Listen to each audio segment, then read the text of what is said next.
Yeah, distinguished attendees, ladies and gentlemen, I welcome you all for the VDC Diagnostic Education webinar series.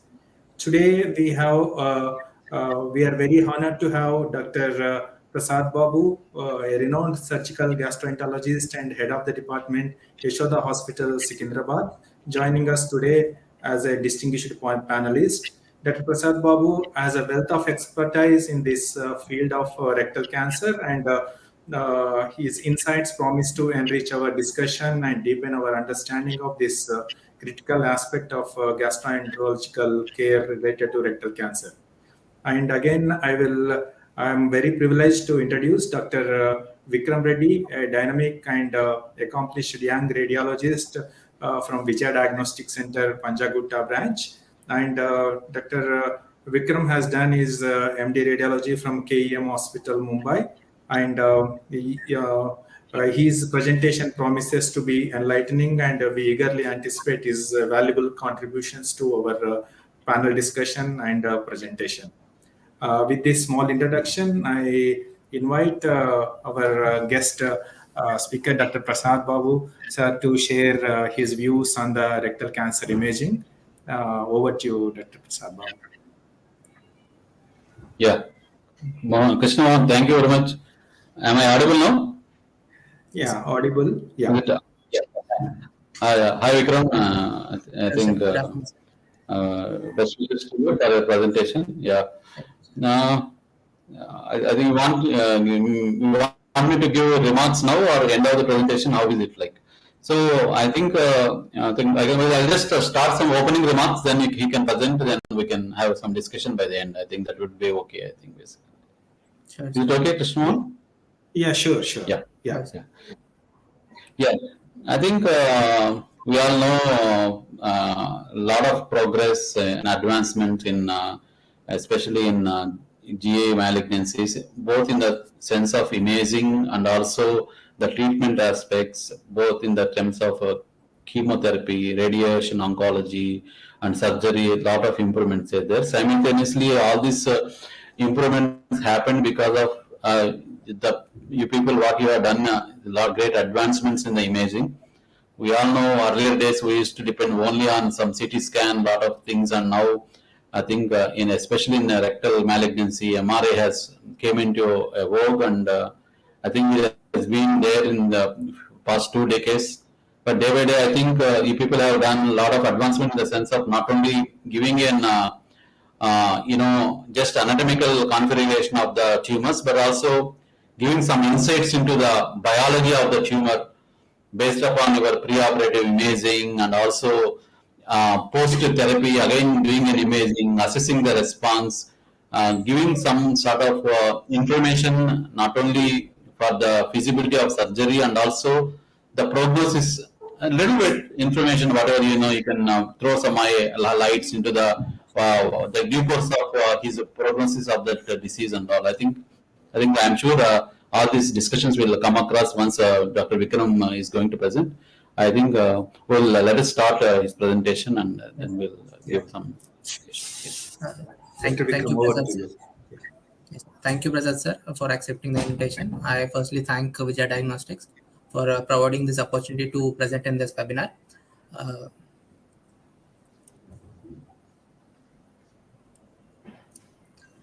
Today I'll be speaking about MRI in rectal cancer, preoperative imaging, and assessment of treatment response. Rectal cancer has the 8th highest cancer incidence worldwide, and it is increasing in young individuals. As sir told, rectal cancer is one area where there has been a lot of clinical research, which has led to increased survival rate in patients with rectal cancer. Total mesorectal excision, which has now become the standard of care for surgical approach, has increased the 5-year survival rate from 38 to 68%. Also, the introduction of preoperative chemoradiotherapy has reduced the local recurrence just to 6%. So, moving to the objectives of today's talk, today I'll be speaking about the imaging methods, the MRI technique used for rectal imaging, the brief anatomy of rectum, local staging, and what is the synoptic MRI report which, as the radiologist, we need to provide for the pre-treatment evaluation, and what are the treatment principles associated with MRI rectal cancers, and imaging in patients after restaging after chemoradiotherapy. Coming to the imaging methods, endorectal ultrasound, although less commonly used, is one of the modality where it is helpful in diagnosing early cancers. So this is one diagram where we can clearly see the multiple rectal layers in the form of alternating hyper and hypoechoic lines. However, endorectal ultrasound is only useful in differentiating early T1 and T2 tumors. But there are many limitations of endorectal ultrasound because first of all, it is operator dependent. And other is there is limited use of ultrasound when the tumor is very large or it is high in position. Also, it is not much of help in assessment of mesorectal fascia and lymph nodes. So it is usually reserved in patients to differentiate T1 and T2 tumors, where endoanal excision is planned rather than total mesorectal excision. Coming to CT, CT is of not much help in staging rectal cancers because of poor tissue resolution. Also, the involvement of sphincter status is difficult to predict on CT. However, CT, the limited use of CT comes to assessment of distal metastasis to liver or lungs. Role of PET-CT in primarily in rectal cancer has no significant role, at least in the absence of synchronous metastasis. It is very limited uses when patients present with limited resectable liver or lung metastasis. So PET-CT is done to rule out any distant metastasis prior to planned resections. Now coming to MR in rectal cancer, primary role of imaging is to basically stay for local staging of rectal cancer and further triage the patients for either surgery or chemoradiotherapy.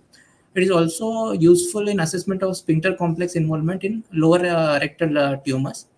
And in patients who have undergone chemoradiotherapy, MR helps in assessment of treatment response and restaging the disease. MR is also helpful as a screening tool in patients who have put on wait and watch therapy, wait and watch treatment protocol, where patients after chemoradiotherapy have attained a near complete resolution of the tumor. So basically, these patients are imaged every 3 months with MRI pelvis. So coming to the rectal MR protocol, there is not much consensus between use of 1.5 Tesla versus 3 Tesla. Although 3 Tesla helps in better tissue resolution, but there is added disadvantage of increased artifacts due to endorectal gas. Basically, the workhorse of rectal MR is the T2 sequences that are obtained in oblique manner along the long axis of the tumor. Uh, so coming to technical factors, endorectal coil is not recommended. Only a external coil is used for the rectal imaging. Routine use of endorectal fillings with jellies or enema or use of spasmolytics is not recommended unless the tumor is very small or is of a polypoidal type. Only non-fat saturated T2 sequences are used in both primary and restaging scans. The use of diffusion weighted images and post contrast sequences are only helpful when we do scans for restaging. It is not of much use in assessment of primary pre-treated cases. So this is how we plan our sequences on the sagittal sequences. We usually do oblique axials and oblique coronals along the long axis and perpendicular to the long axis of the lesion. Note must be made like when there is involvement of sphincter complex or when the lesion is low lying, we need to do additional sequences along the long axis of the anal canal. Coming to brief anatomy of rectum, there are varied definitions according to surgeons, endoscopists, anatomists, and radiologists. But the commonly used classification of rectum according to imaging is we usually divide the terminal 15 centimeter of the large bowel into 3 segments of 5 centimeters each as the low rectum, mid rectum, and upper rectum. Note must be made that the anal canal, anorectal junction, and terminal 1 centimeter portion of the lower rectum, the rectum, is classified as low rectum. So coming to MR anatomy of the rectal wall, we can clearly see distinguish between hypointense mucosa, hyperintense submucosa due to fat, and hypointense muscularis propria. However, sometimes due to rectal luminal distension, there is obliteration of submucosal fat, where we get only a bilaminar appearance. This is of this sometimes creates a problem in differentiating T1 and T2 diseases, where endorectal ultrasound has better sensitivity in distinguishing T1 and T2 lesions. Uh, Next, coming to the reflections on the fascia surrounding the rectum, we are primarily concerned about two fascia, that is the peritoneal reflection and mesorectal fascia. The coverage of the rectum varies from upper, mid, and lower rectum. In upper rectum, the peritoneal reflection covers the anterior and lateral portion of the rectum, and the mesorectal fascia covers only the posterior aspect. Coming to mid rectum, it covers only the anterior portion, the peritoneal reflection, whereas the mesorectum covers more than two-thirds of the rectum. Lower rectum is completely devoid of any peritoneal reflection. It is completely covered by mesorectal fascia. This is of utmost importance in staging because involvement of peritoneal reflection stages the patient as T4A, whereas the involvement of mesorectal fascia it upstages to T3. So coming to local staging of rectal cancers by MRI, before staging the disease, we need to know the upper margin and lower margin of the lesion. So basically, we need to look for the longitudinal extent and the radial extension. So identifying the upper margin of the rectum is important because we need to differentiate it from sigmoid cancers. So identification of the sigmoid takeoff, that STO, is important. It is basically a junction between mesorectum and sigmoid mesocolon. It is recognized on sagittal images where where the sigmoid sweeps horizontally away from the sacrum. So the main clinical significance is defining the upper limit of rectum is to distinguish rectal tumors from sigmoid colon tumors because the treatment protocol varies. Sigmoid cancers are usually managed with upfront surgery, whereas coming to rectal tumors, based on the degree of staging, the low risk patients are taken up for surgery directly, whereas intermediate and high risk tumors are undergo a pre-surgical neoadjuvant chemoradiotherapy. Sometimes there is difficulty in identifying the rectosigmoid junction due to variation in anatomical course. This can be due to varied degrees of luminal distension, pelvic floor insufficiencies, or any prior surgical history of the pelvis. After identifying the upper margin, that is identifying the rectosigmoid junction, we need to localize the lower margin of the tumor with respect to anorectal junction and anal verge. Anorectal junction, by clinician's point of view, it is at the level of the muscular anorectal ring. On MR imaging, we on the sagittal sequences, we identify at the lower margin of the pubic bone. Also on the coronal plane, it is identified at the upper border of the puborectalis sling.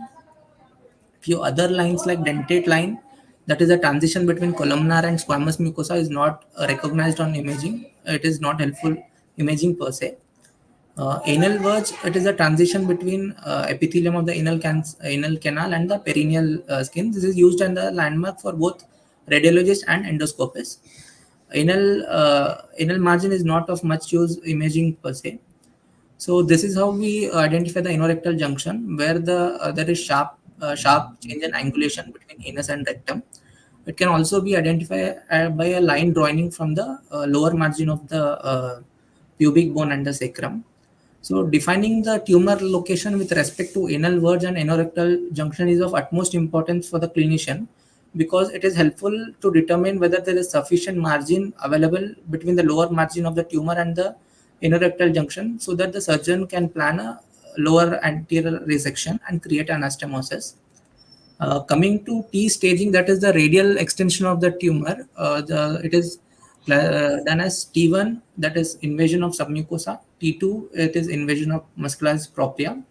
T3 is extension of beyond the bowel wall into the mesorectal fat. This is further subdivided into low risk and high risk. That is T3A and T3B comes in the low risk, where there is less than 1 millimeter or 1 to 5 millimeter extension into mesorectal fat. And high risk as T3C and T3D, that is 5 to 15 and more than 15 mm extension. This is important to subcategorize T3 because the treatment approach varies according to the low risk or high risk category. T4A is invasion of the peritoneum or the peritoneal reflection. So T4A applies only to upper and mid rectums, rectal cancers. T4B is involvement of organs which are outside the mesorectum, that is pelvic organs, bladder, uterus, and ureters. Note must be made that the striated muscle, that is the external anal sphincter involvement, comes as T4B, although it is part of the anal sphincter complex. So coming to few examples of T staging, this is early T1 stage where there is eccentric thickening along the left posterolateral wall. However, we can clearly differentiate the submucosal fat and muscularis propria. So this is either T1 or early T2. This is a case of T2 disease where there is obliteration of submucosal fat. However, there is no extension into mesorectal fat. This is a T2 disease. So there are few pitfalls in differentiating T1 and T2 as we discussed earlier. Sometimes due to luminal distension, the submucosal fat gets obliterated. So it is difficult to differentiate between T1 and T2. So usually these diseases are grouped as T1/T2 on MRI. This is one area where endorectal ultrasound helps in has more sensitivity to differentiate. So coming to T3 disease, that is invasion of mesorectal fat. This is further subdivided into low risk and high risk. These are the examples. The first image is the T3A disease, where there is minimal extension into mesorectal fat. The next is the T3, where there is extension of 5 to 15 beyond the muscularis propria. There are a few pitfalls to differentiate T2 versus T3 because of perirectal standing. So due to rectal cancer, sometimes there is a desmoplastic reaction within the mesorectum, which is seen as spicules of low signal intensity. However, this must be differentiated from true tumor infiltration because these strands are usually broad-based or nodular appearance, and they have a signal intensity of intermediate signal similar to the tumor, whereas desmoplastic reaction are usually low signal due to the fibrotic component. So this is a T3B disease where there is 5 to 15% involvement of the mesorectum centimeters. This is a T3D disease where the tumor is extending up to the mesorectal fascia. This is T4. Coming to T4 group, T4A is basically involvement of the peritoneal reflection or the peritoneum. So it is anteriorly is involving the peritoneal reflection. On the second image, we can see that is involving the vagina, which will categorize into T4B. The staging for lower rectal cancers, that is the lower rectum and the sphincter complex, is a bit different. It is grouped as when the tumor is confined to the bowel wall, it is grouped as LR1. When it replaces the muscle coat, it is grouped as LR2. When it invades the intersphincteric space or it is within 1 millimeter within the levator ani muscle, it is grouped as LR3. And next is LR4, where there is a definitive levator ani involvement. Here we can clearly see on the left side the levator ani muscle is involved by the tumor with obliteration of intersphincteric plane. Basically, the management varies depending on the sphincter complex involvement. Next, coming to mesorectal fascia versus peritoneum. The mesorectal fascia is a thin fibrous structure that encloses the mesorectal compartment.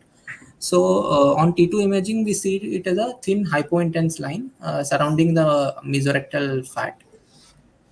So here we can see a thin hypointense line surrounding the mesorectal fat. Mesorectal fat usually tapers as we go towards the anorectal junction, that is called the mesorectal bare area, which comes within the lower rectum. Identification of peritoneal reflection is important. On the image, we can see this is a peritoneal reflection. It is also called Siegel sign. Usually, the peritoneal reflection on MR imaging occurs in male patients. It is usually seen at the upper margin of the seminal vesicles, and in female patients, it is seen at the level of torus utrinus.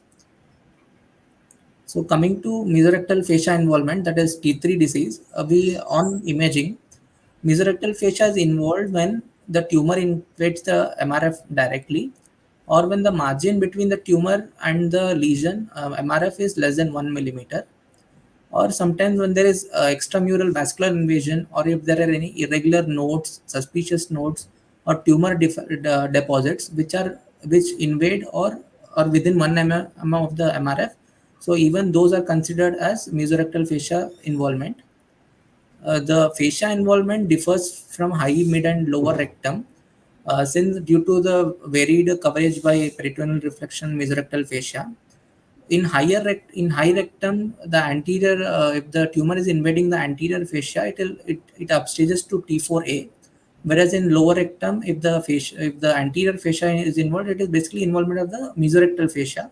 So that will categorize the patient as T3, not T4A. So this is the summary of the MRF involvement, that is a direct tumor invasion or due to deposit involvement. Coming to circumferential resection margin, this is basically a pathological terminology where the pathologist measures the distance between the tumor margin and the resected component.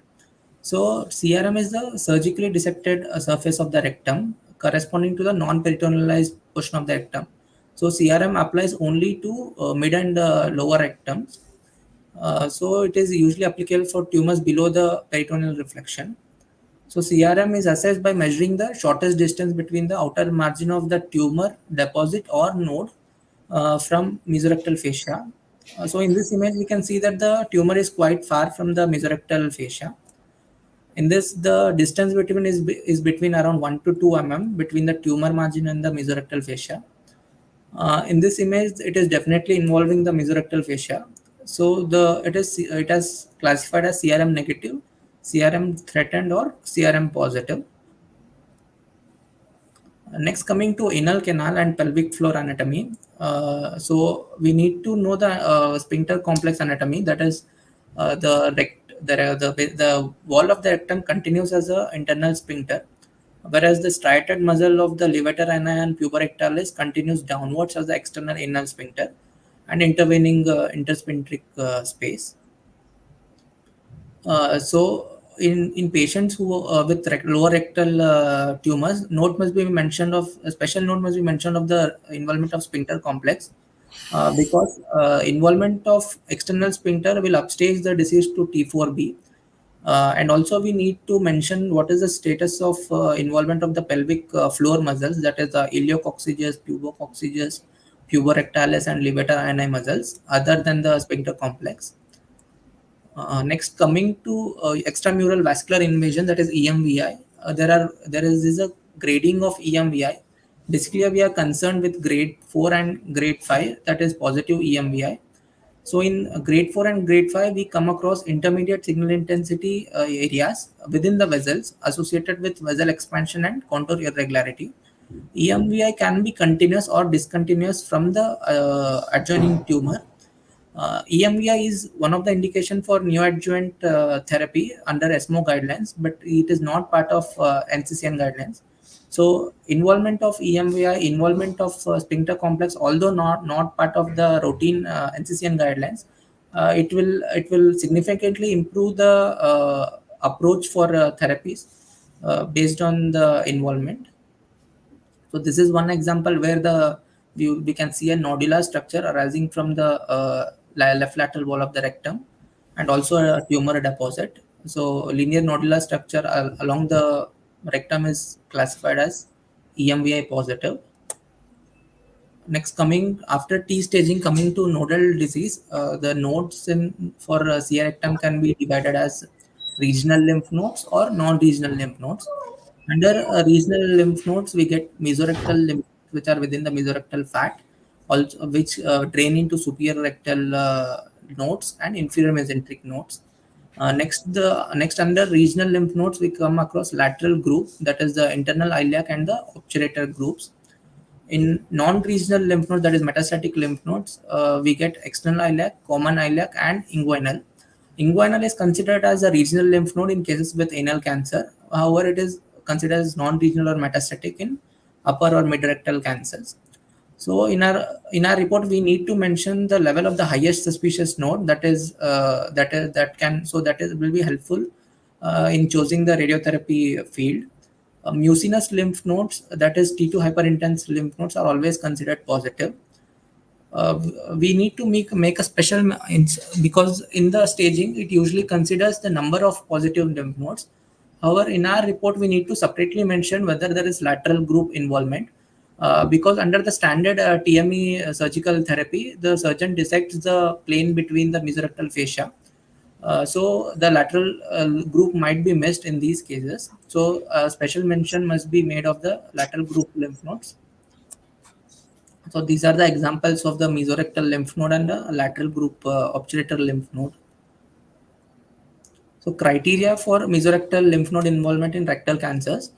In mesorectal lymph nodes, we need to look for malignant characteristics like indistinct margins, heterogeneous morphology, and rounded contour. Size criteria is if the node is more than 9 mm, it is considered as positive. It is between If it is between 5 to 9 mm, we need to see for these malignant characteristics. And if any two are positive, then it is considered as a suspicious lymph node. If it is less than 5 mm, we need to have all the three characteristics to call it as a suspicious lymph node. However, mucinous lymph node, that is tumor due to mucinous rectal cancers, usually have a typical T2 bright morphology. So, in mucinous lymph nodes, irrespective of the size and morphology, these are always considered suspicious due to high malignant potential. Coming to criteria for lateral lymph node, that is the internal iliac and the obturator group, only size criteria applies for these lymph nodes, that is more than 7 mm size, and morphology is not helpful for characterization. This is the nodal staging given for rectal cancer, where we that is one suspicious node, 2 to 3 nodes, and deposits for 4 to 6 nodes. However, we need to specifically mention which group of node is involved. So after discussing the local T staging and node staging, this is how our MR report must be presented. Initially, we must mention the tumor location and morphology, that is the longitudinal extent of the lesion, and characterize it as low rectal, mid rectal, or upper rectal cancer. We need to mention the distance of the lower margin of the lesion to inner sphincter or inner rectal junction. This is particularly important so that the surgeon can decide whether to go with lower anterior resection or abdominal perineal excision. We need to mention what is the relation of the lesion with the peritoneal reflection, because the staging varies if there is peritoneal involvement. Also, we need to mention what is the morphology, whether it is ulcerative, polypoidal, or circumferential, and what is the circumferential position of the lesion on the o'clock position. Also, special mention about whether tumor is mucinous or non-mucinous based on the T2 signal. After tumor location morphology, we need to mention what is the T staging, that is T1 to T4.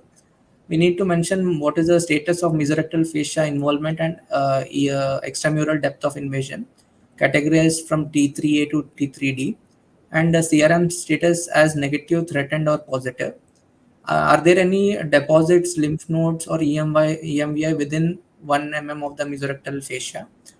Also, mention must be of pelvic muscle involvement and pelvic side wall involvement. In patients with sphincter complex, we must mention whether the tumor is involving the internal sphincter, intersphincteric space, or external sphincter. Then coming to nodal staging, we need to mention what are the number of suspicious lymph nodes and also the nodal group, and a special mention about the extra mesorectal lymph nodes, which are basically metastatic lymph nodes. So after pre-treatment imaging, we'll discuss about the treatment stratification. So low risk cancers are basically T1 node 0 N0 status with T1 T2. Few centers consider T3A and T3B as low risk tumors. This is basically an aggressive approach, and low risk patients are taken up directly for a total mesorectal excision or local incision, depending on the T staging. Next is intermediate risk, that is T3C and T3D with N1 nodal disease. These patients are put up on short course neoadjuvant radiotherapy. Next is high risk tumors, that is T3CD with N2 nodal disease, and when the distance to MRF is less than 1 mm. So these patients are put on long-term chemoradiotherapy and assessed further. So coming to treatment principles in rectal cancers. The current standard surgical procedure is total mesorectal excision. TME is an umbrella term used to describe different surgical techniques, that is LAR and APR. Here, the surgeon will dissect between the mesorectal fascia and visceral EPF, that is inside the parietal EPF, that is called the holy plane or holy grail for surgical dissection. TME can be performed as a component of LAR or APE procedures. So the decision to take up with the TME, that is LAR or APR, primarily depends on the sphincter complex involvement. So this is a total mesorectal excision, where the rectum is removed en bloc along with the mesorectal fat and the mesorectal fascia. So coming to lower anterior resection, anal canal is left in situ in these patients. This is usually applicable for mid and upper rectal tumors, where there is sufficient margin for the surgeon between the lower margin of the tumor border and the anal canal to make a side to end anastomosis. LAR can be further divided into LAR and ultra LAR, which includes intersphincteric resection. Next, coming to abdominoperineal resection, it is en bloc removal of the tumor along with the anal sphincter complex. In these patients, also a permanent colostomy is done. This is usually done for patients with lower rectal tumors, where there is a closed margin or involvement of the anal canal. In lower rectum, we have 4 centimeter of anal canal and 1 centimeter of lower of rectum.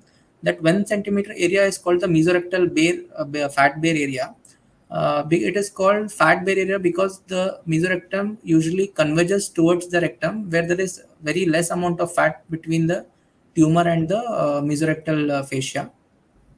So that is important to determine whether to salvage the anal sphincter or not.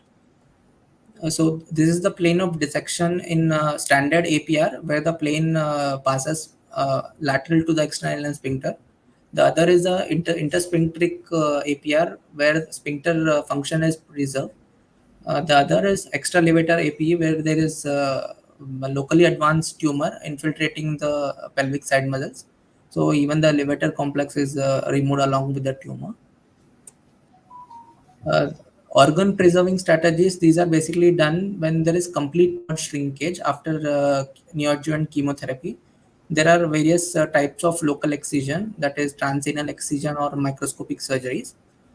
So the criteria for local resection, only a part of rectum that is involved is removed. So the rest of the rectum and the anal complex are intact.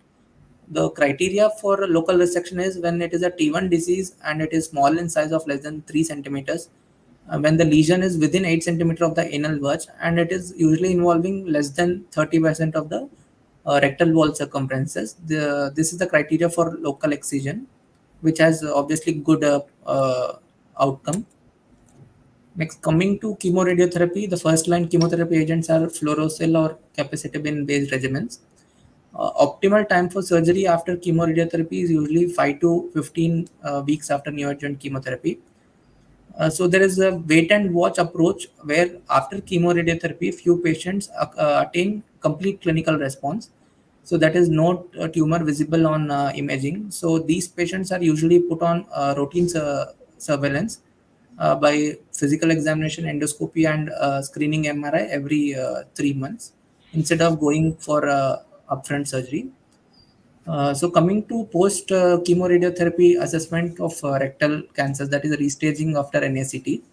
So we usually come across two aspects in post-treatment changes, that is post-treatment fibrosis and post-treatment mucin deposition. Post-treatment fibrosis, this is one of the example where the pre and post-treatment images of the CA rectum, where there is significant shrinkage in tumor volume, there is tumor burden, there is reduced signal intensity, indicating intratumoral fibrosis. If we do a contrast imaging, there is usually poor enhancement on early dynamic sequences and intense enhancement on delayed MR images, basically due to deposition of the fibrous material. The other response to chemoradiotherapy is areas of high signal intensity, that is mucin deposition in non-mucinous tumors who are put on chemoradiotherapies. Diffusion is helpful in restaging the patients. This is one example where there is a significant reduction in tumor bulk and also a reduction in the signal intensity on diffusion method images in pre and post contrast sections. So post chemoradiotherapy MR must be usually done 6 to 8 weeks after chemoradiotherapy. The basic funda is because after chemoradiotherapy there will be submucosal edema, so that might mimic tumor tissue. So usually we give time for resolution of submucosal edema. It is usually done after 6 to 8 weeks and immediately before surgery. So, restaging imaging, in restaging imaging, we need to mention what is the response to treatment, what is the status of mesorectal fascia, and what is the nodal stage after chemoradiotherapy. We need to mention the EMVS status, also the anal sphincter complex. In response, it can be complete response, intermediate response, or poor response. So on tumor response, there is a TRG studying, that is a tumor regression grading given. The Mercury 2012 guidelines are most commonly widely used. That is TRG1 to TRG5. TRG1 when there is no residual tumor. Basically it is to differentiate the tumor burden and the fibrotic component. TRG2 there is very minimal residual tumor with dense fibrosis. TRG3 is more than 50% fibrosis. TRG4 is very little fibrosis or mucin, but the bulk is mainly of tumor. And TRG5 is no response, that is similar as compared to pre-treatment scans. So this is one example. The upper images are uh, the upper right corner shows a pre-treatment MR of rectal cancer where there is a minimal mesorectal involvement.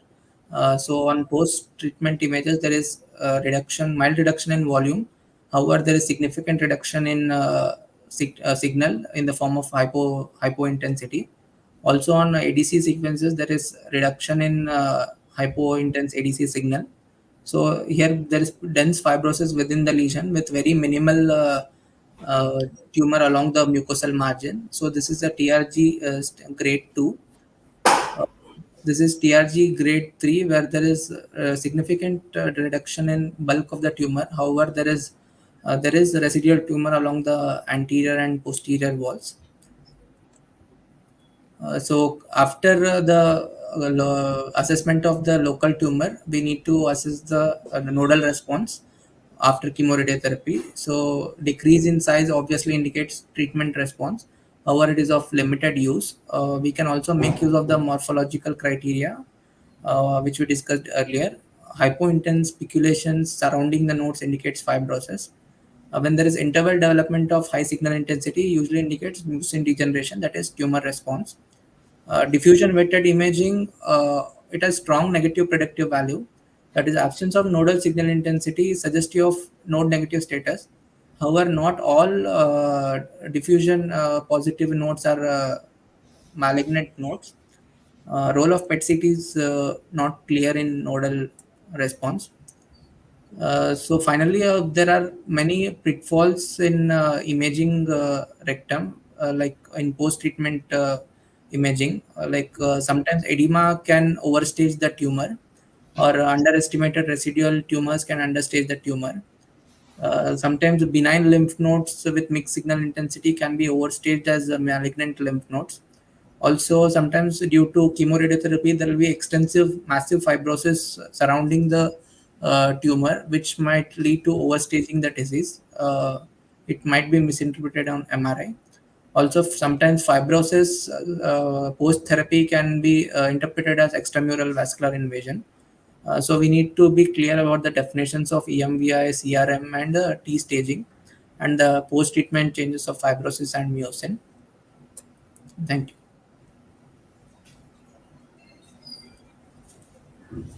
Yeah, thank you, Dr. Vikram, for excellent and very informative presentation, very exhaustive presentation. Also, you covered almost entire like pre-operative evaluation of rectal cancer, nodal staging, and the post-operative also, and all the operative techniques also in different tumor types. So, Dr. Prasad Babu, over to you for your comments and further discussion on this topic.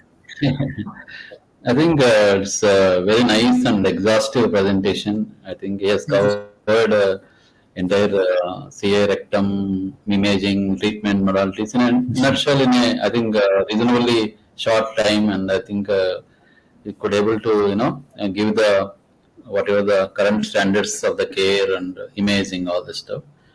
Uh, my few of my doubts, Vikram, because what is the role of a contrast in doing Contrast in MRI in rectum? Because well, suppose if I do a contrast MRI prior to pre therapy, is it mandatory to give a contrast again in the post therapy MRI? I mean, I have some few doubts. I'm just asking basically. no, sir. Like in Whether only what the plain MRI is in pre-treatment rectal cancer imaging, contrast doesn't have any significant added role, sir. Like just the plain T2 okay. sequences, and the diffusion is also additional sequence. So in pre-treatment, we use only T2 or in all the three planes for staging the disease. So contrast as such doesn't have any significant role in pre-treatment scans. In post-treatment, sometimes Okay. to differentiate between fibrosis and residual tumor, dynamic contrast is helpful, but the main workhorse is the T2, that is the non-contrast T2 sequences. But it has added advantage in post-treatment scans, sir. Because there will be, because of the radiotherapy, there are multiple. Sir,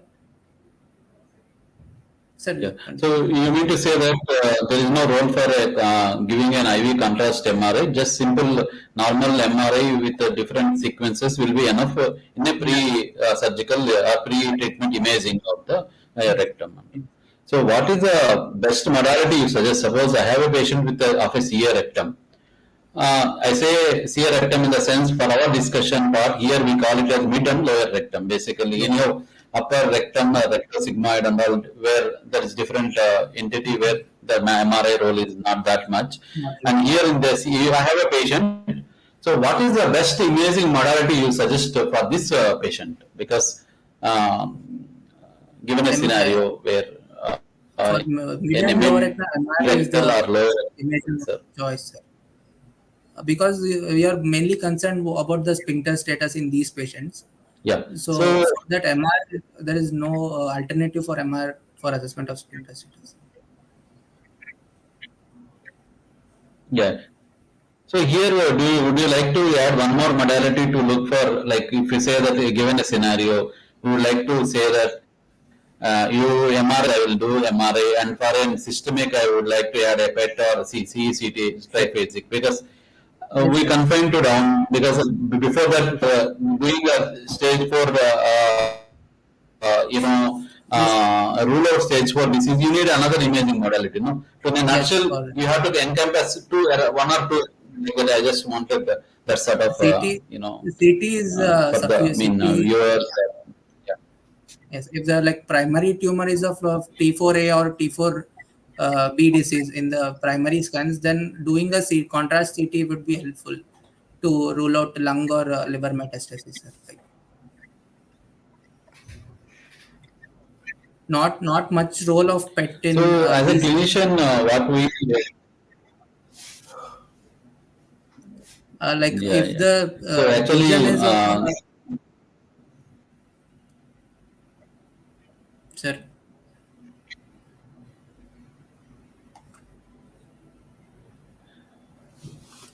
Dr. Prasad, I think we lost your connection. Or Sir.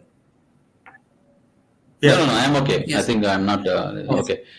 So I think yeah. in our clinical practice, what we do is because lot of times distant metastasis and T stage doesn't correlate always because certain patients T3 might be having a metastasis elsewhere and certain patients T4 they might not be having a metastasis. metastasis elsewhere. So usually in this scenario for a local disease we do an MR, and definitely very for the rule out, because that is also very important to rule out systemic metastasis. Either the way you told, whether do some sort of a CAT scan or else in a PET scan, we do it just to PET scan. rule out any distant metastasis. Yes. Another thing is what we have faced certain difficulties where I think you have already mentioned all those things, like differentiating between T2 and T3 certain times will become difficult, especially in early T3 and T2 actually an MR, because I have a couple of patients where I have done an upfront surgery, and the pre-op it was imaged as T3, but the post-op has come as T2. So potentially, these are group of the patients where I saved them from giving a radiation. Radiation. True. Because radiation. See, we all know, but radiation has its own merits and demerits, basically. Just so, and definitely there, I think we have that gap of 100% accuracy will be less probable. I think we all know about it, but just I'm highlighting the fact of T2, T3 and all. And I think you have already mentioned about so olden days and all, we used to measure with our finger and assess for giving 5 centimeters, 7 centimeters like that. People used to take a decision about sphincter preservation and all. Now I think today with an advancement of MR and all, I think a lot of people will are getting benefited where we could able to do a lot of sphincter saving surgeries, especially after addition of neoadjuvant radiation and chemotherapy. And today, the only case where I want to do a sphincter preservation is if you have a frank involvement of a puborectalis or external sphincter. Those are all the patients where we really don't offer a sphincter preservation. Otherwise, what we do is we go down and laparoscopically or robotically, what you can do, go down, dissect up to the pelvic floor. Then we do intersphincteric dissection, and you can do a coloanal anastomosis. So there, the only contraindication for that is because you need to have, there is no involvement of the external sphincter, you have already pointed out. And certain patients, what happens is the tumor is out, but it projects a tongue-like projection towards the mucosa and internal sphincter. But if the internal sphincter space is not involved, those are all the patients. Again, we can do sphincter saving procedure. Where you can do intersphincteric resections, we can do it and all. I think these things, confidently we are taking decisions because of the imaging, basically, because the imaging is a good guide. Another one important aspect is not only about the prostate, the relation with the prostate is very important for a surgeon. So the way I look into this, whenever we look into an imaging, either CT or MR, for a surgeon to do a surgeries, important is whether a presacral fascia is involved or not, a prostate, how is the plane, and the lateral wall. These are all the important where, beyond those, whatever the heel plane you have talked about, the holy plane, if the tumor is penetrated beyond the holy plane, I think surgeon cannot do miracles, because even if you do a surgery, the quality of the surgery is very, very poor, and the chances of recurrences are very, very high and all. I think these things and all, I think, I don't know, some people talked about split scar sign, and I don't know, probably, Yes, I think that is one of the sign mentioned in post-treatment this thing, but post-treatment, yes, sir. But we need to look as an overview what is the fibrotic and mucinous burden, sir. That is one of the sign where we get scarring in the submucosal plane, which separates the submucous and the muscularis propria. Okay. So, I think to sum up, I think you meant to say is, I think there's no much difference between Tesla of MR, either there's evidence, there's not much 1.5 to 3. That's what you were talking about. And few indications for giving a contrast for to MRI. post-treatment. Yes, I think that's what I think. Certain finding of a mucin on the post-treatment indicates a good prognosis, or that's what you were talking about in a Yes, non-mucinous tumors, especially. That's what non-mucinous I tumors. Yes, sir.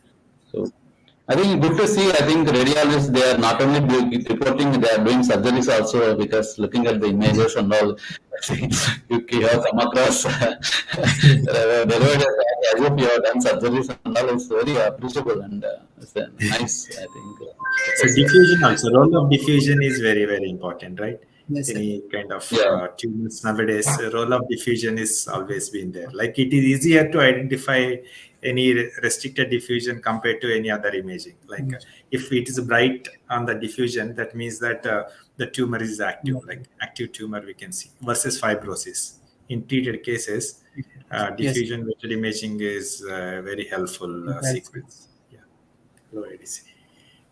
So it is. Thank you so much, Dr. Prasad and Dr. Vikram, Thank you for so an much. excellent I think presentation. again, very important aspect is you brought it is like suppose if you have a complete response following the chemoradiotherapy has a lot of role and all, because Sir, sir, I didn't get you. We are losing you, I think, sometimes.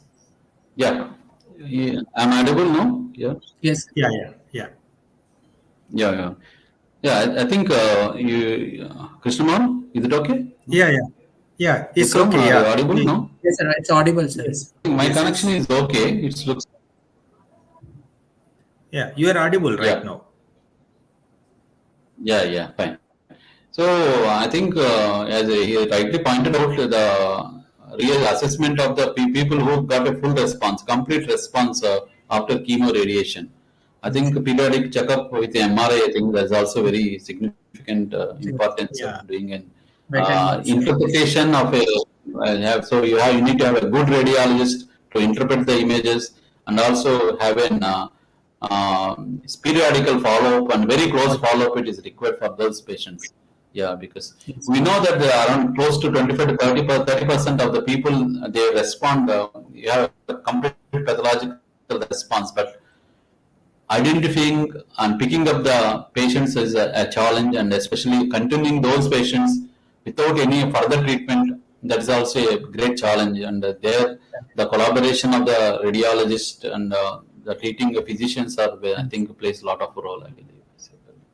true, sir. yes, sir. I think we are exceeding our time. Right. We thought about half an Yeah, hour, but we are almost 1 hour.